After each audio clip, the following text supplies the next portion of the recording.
അങ്ങനെ നമ്മുടെ വാർത്താ പ്രഭാതം ഇനി പോകുന്നത് 23 വയസ്സുള്ള ഒരു പെൺ വീരത്തിലേക്കാണ്. ഝാൻസി റാണി. ഝാൻസിയിൽ ഉശിരുള്ളൊരു പെൺ പോരാളി ഉണ്ടായിരുന്നു. ബ്രിട്ടീഷുകാർക്കെതിരെ കുതിരപ്പട നയിച്ചവൾ. 23 വയസ്സുകാരുടെ പോരാട്ട വീര്യത്തിന് മുന്നിൽ പിടിച്ചു നിൽക്കാനാവാതെ മുട്ടിടിച്ച് വിറച്ചു ശത്രുക്കൾക്ക്.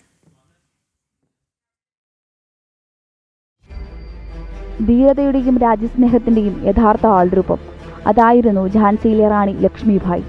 1835 നവംബർ 19 വാരണാസിയിലെ മൊറോപ്പത്താബയുടെയും ഭഗീരഥിഭായിയുടെയും മകളായി ജനനം. മകൾക്കവർ മണികർണികയെന്ന് പേരിട്ടു. ചെറുപ്പത്തിൽ തന്നെ വാൾപ്പയറ്റിലും കുതിരസവാരിയിലും മിടുമിടുക്കി. തോക്കെടുത്താൽ ഉന്നം കീറുകൃത്യം. 1942 ഝാൻസിയിലെ മഹാരാജാവ് ഗംഗാധർ റാവു ബാബാ സാഹിബിനെ വിവാഹം കഴിച്ചതോടെ മണികർണിക റാണി ലക്ഷ്മിഭായിയായി. സാഹിബിന്റെ മരണത്തോടെ രാജ്യഭരണം ഏറ്റെടുത്തു. റാണി ലക്ഷ്മിഭായിയുടെ ഭരണത്തിന് കീഴിൽ ഝാൻസി വൈദേശിക ശക്തികൾക്കെതിരായ പോരാട്ടത്തിന്റെ ശക്തി കേന്ദ്രമായി മാറി. ഝാൻസി പിടിച്ചെടുക്കാൻ തുനിഞ്ഞ ബ്രിട്ടീഷുകാരെ ഇത് പ്രകോപിപ്പിച്ചു. റാണിയെയും ഝാൻസിയെയും ആക്രമിക്കാൻ സർ ഹ്യൂറോസിനെ ബ്രിട്ടീഷ് ചുമതലപ്പെടുത്തി. 1858 ബ്രിട്ടീഷ് സൈന്യം ഗ്വാളിയാറിനെ ആക്രമിച്ചപ്പോൾ കുതിരപ്പുറത്തിരുന്ന് സൈന്യത്തെ നയിച്ചു റാണി.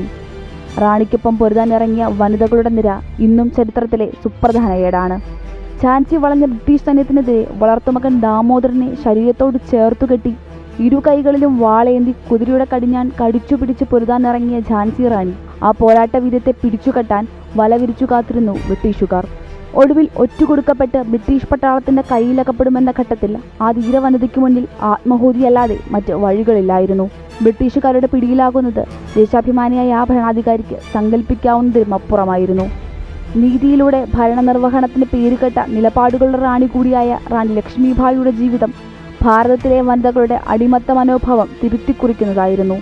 ജീവിതം അടിമപ്പെടാനുള്ളതല്ല, പൊരുതാനുള്ളതെന്നതിൻ്റെ ഏറ്റവും വലിയ ഓർമ്മപ്പെടുത്തലാണ് ഝാൻസിയിലെ റാണി. റാണിയുടെ ജ്വലിക്കുന്ന ഓർമ്മകൾക്ക് പ്രണാമം. ന്യൂസ് ഡെസ്ക് ജനം.